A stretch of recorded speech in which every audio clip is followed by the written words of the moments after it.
Vous écoutez Pierre Nantel. On est en plein été, c'est merveilleux. La fin de semaine va être longue. Et en fait, elle va être longue. On est content qu'elle soit longue. Mais si vous avez trouvé que c'est un peu trop long, vous avez envie de vous évader, ben, peut-être vous allez pouvoir partir en voiture. Mais Cybèle est ici pour nous parler des gens qui n'en ont pas de voiture et qui veulent quitter la ville. C'est ça, Pierre. On se dit en fin de semaine, on veut peut-être partir 1, 2, 3 jours, aller sortir de la ville. Je sais pas si toi, tu as des plans de prévus, mais tu sais, c'est pas toute la famille qui est alentour de Montréal. On a le goût d'y aller. Puis surtout, c'est vraiment pas tout le monde qui a de la voiture parce qu'à Montréal, on sait que l'administration Plante aime les voitures et fait tout en sorte pour que chaque conducteur ait sa voiture à lui. En tout cas, elle aime les parcs de voitures de Communauto et très clairement, c'est une mesure qui est très populaire. Moi, dans mon quartier, en tout cas, j'en vois beaucoup. Même que je te dirais que moi, j'en ai une auto. Puis je trouve ça toujours un peu comme... Bon, je comprends le principe, mais les gens de Communauto viennent se stationner dans les zones pour résidents, dont les espaces sont très, très peu nombreux. Puis c'est correct. Moi, je comprends ça. Mais quand je vois le gars de Communauto qui se parque... Qui se stationne, ta place. Oui, un peu à ma place. Mais là, c'est déjà difficile. Comment non, là? Oui, des vignettes qui vont augmenter à presque 250 $ la saison prochaine. Bref. Écoute, c'est un changement de paradigme. Oui, on s'éloigne, mais... mais tout à fait. Mais je comprends très bien. Puis c'est vrai qu'il y a des gens qui entreposent un véhicule sur la voie publique. Et c'est un peu mon cas. Je veux dire, moi, j'ai un véhicule que j'utilise pas tout le temps, mais quand je veux partir, je l'ai. Puis ça amène toute cette notion qui a beaucoup changé. C'est-à-dire que la notion d'être propriétaire d'une auto, avoir son auto, qui en bout de ligne, on l'utilise assez peu. Il y a des gens qui disent, pourquoi on n'a pas un accès facilité à une voiture comme Communauto, mais même des grandes marques sont en train d'étudier la possibilité d'être membre BMW, par exemple. Puis c'est comme ça, je ne sais pas où seraient déposées les voitures, mais il y aurait des endroits sûrement très c'est dans l'air du temps parce que tu te dis, on l'utilise presque pas, elle est toujours stationnée ou presque. Donc, pourquoi pas faire en sorte que tout le monde l'utilise? Puis c'est un peu le principe de ce que je voulais te jaser aujourd'hui. Comment on va sortir de Montréal cette fin de semaine? Puis j'ai scruté la page Spotted Facebook de Communauto. Puis il y a des gens qui commencent à dire un petit peu qu'ils se cherchent des véhicules, qui disent, hey, là, je me suis pris trop en retard pour me louer quelque chose si je veux partir la fin de semaine. C'est ça, je veux vous proposer un petit peu différentes solutions. Puis tu as fait référence au parc de voitures BMW, par exemple. Mais toi, ta voiture, tu pourrais la louer, par exemple, cette fin de semaine aux autres aussi. Fait que je vous donne un aperçu des prix. Puis nous, on se met dans un contexte. C'est Pierre Nantel, toi-même, qui t'en va cette fin de semaine pour un 3 jours. Tu pars samedi, tu reviens lundi. Et tu sors de Montréal. On se dit à peu près 100 km. Tu es dans l'Estrie ou dans les Laurentides. C'est ça, voilà. Fait que Communauto, c'est pas mal le plus abordable. Ça va te coûter entre 135 et 200 $, dépendant du type de véhicule, dépendant du forfait que tu veux. Ma perception que Communauto, c'était essentiellement pour des déplacements locaux. Il y a les deux. Ah, OK, il y a du long terme aussi. Tu as raison de dire que c'est surtout local parce qu'ils ont beaucoup de véhicules qu'ils appellent les véhicules flex. Ça, c'est des voitures à stationner un petit peu partout. Je me demandais c'était quoi. Ça fait plusieurs années que je me demande c'est quoi flex. Bon, je suis ici pour répondre à ta question. Madame Olivier. Alors ça sert justement à avoir des déplacements ponctuels. Ah, j'ai besoin de ma voiture aujourd'hui. J'ai un rendez-vous, j'ai oublié telle affaire. Mais c'est aussi possible de planifier d'avance. Par contre, là, je vous dis, c'est pas trop cher. C'est notre meilleure option. Mais il faut se prendre quand même d'avance quand c'est des 3 jours comme ça parce que les gens les réservent, ces voitures-là, d'avance. Et flex, c'est premier arrivé, premier servi. Donc, si toi, t'arrives vendredi soir, tu dis, hey, moi, demain matin, je m'en vais dans les Laurentides, bonne chance pour te trouver une voiture qui va être disponible pour les 3 jours la fin de semaine. Mais ça reste abordable.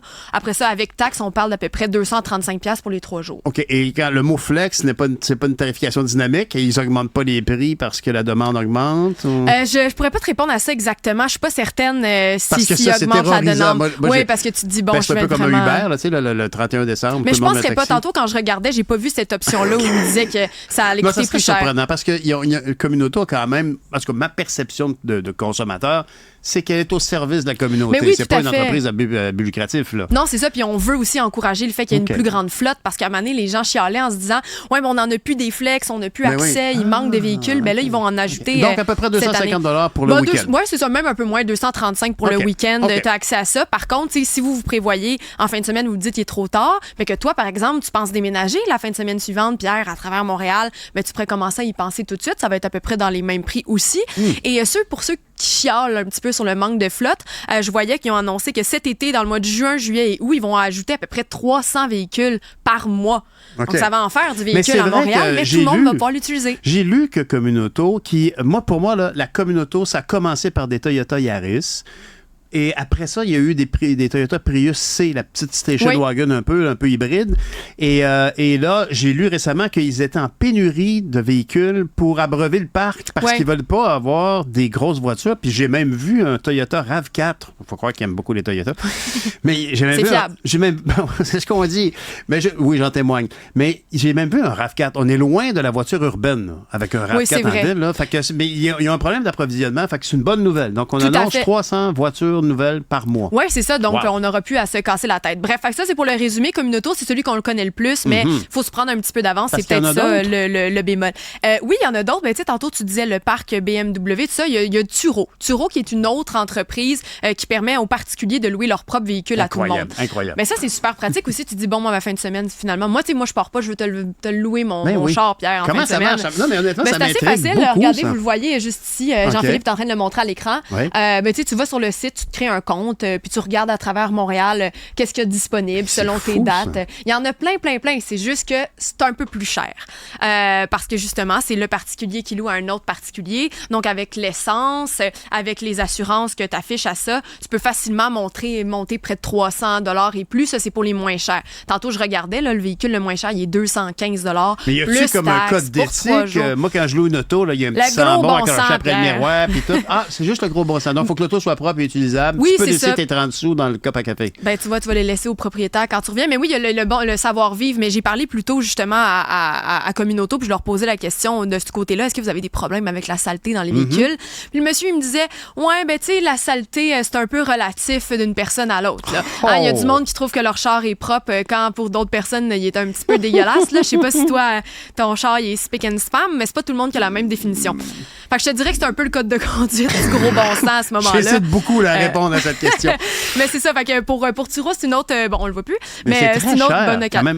Quand même. Ça me surprend. Ben, c'est parce que ça ajoute du gros budget à ton week-end. Mais encore là, si toi, tu te dis, hey, moi, je suis mal pris, j'ai besoin de quelque chose, ben il y en a plein à Montréal. Puis encore là, c'est pas des véhicules qui vont rester stationnés pour rien.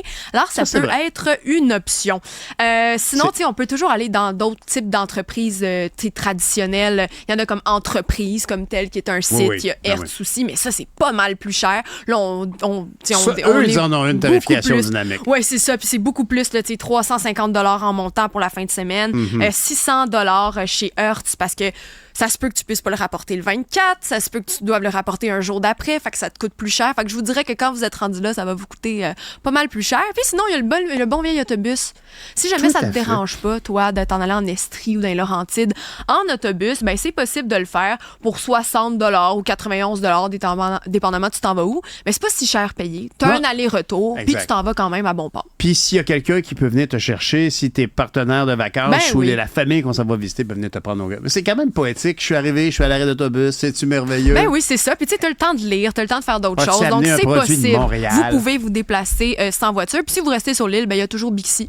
Bixi, ça coûte pas cher, c'est accessible. Puis eux aussi, ils ont rajouté tout plein de vélos. Et même depuis le 15 juin, les samedis, c'est gratuit pour prendre les Bixi à Montréal entre attends une minute, je recherche mon heure. Il faut avoir établi sa clientèle. Il faut avoir ouvert un compte. On peut pas débarquer là puis prendre un Bixi. Non, parce que tu as besoin de t'enregistrer avec ton téléphone cellulaire. Tu arrives près des stations. Mais c'est vraiment simple parce que l'année passée aussi, on manquait de Bixi. Moi, j'arrivais toujours dans le coin ici. Je n'étais pas capable de me stationner nulle part. Tout était rempli. Ils ont ajouté des stations d'accueil étaient pleines. C'est ça. C'est comme si tout le monde arrivait, descendait du plateau puis plus haut jusqu'ici. Il y a personne qui veut remonter à la côte. Tout le monde veut descendre. Exactement. Là, maintenant, on a accès aux Bixi électriques. Mais bref, ça reste un bon aperçu pour cette fin de semaine. Alors, Communauto, c'est le moins cher. Bixi, si tu restes à Montréal. Bixi, là, quel beau succès. Tout québécois. Des vélos designés par Michel Dagenet, si je me trompe pas. Et c'est des vélos fabriqués du côté de Jonquière. C'est vraiment juste du beau, juste du bon. Puis en électrique, en plus, c'est fantastique. Tout le monde court après. Tu vois, Michel Gourdeau. Ben ici, que je vois inventé par Michel Gourdeau, le Bixi. Le principe peut-être, mais pas le vélo pas lui-même, le vélo comme tel, qui est un design de designer très connu dont malheureusement le nom m'échappe, mais toujours est-il que c'est vraiment une solution qui aura bien fonctionné, le Bixi, faut le reconnaître. Voilà, alors t'es tout équipé pour cette fin de semaine, Pierre. On a plein d'alternatives. Merci, Cybèle. Cybèle Olivier, journaliste à la recherche à Cube.